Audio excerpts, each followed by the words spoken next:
کہ غازی المدین شہید رحمہ فرماتے ہیں میرے پاس حضور پاک صلی اللہ علیہ وآلہ وسلم اپنے صحابہ رضی اللہ عنہم کے ساتھ تشریف لائے اور بڑی محبت فرمائی، بڑی شفقت فرمائی. پھر آقا علیہ الصلوۃ والسلام نے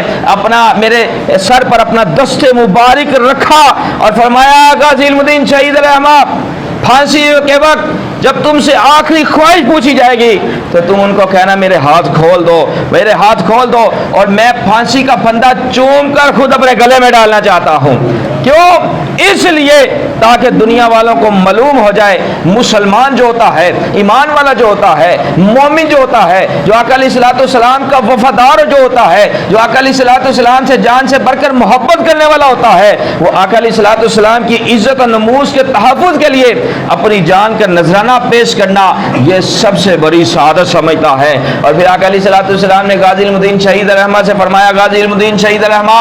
روزہ رکھ کر تم نے آنا ہے، تم نے روزہ رکھ کر میرے پاس آنا ہے، اور میں اپنے تمام صحابہ کرام اور فرشتوں کے ساتھ غازی المدین شہید رحمہ حوض کوثر پر تیرا استقبال کروں گا، اور ہم سب وہاں پر روزہ اکٹھا افطار فرمائیں گے.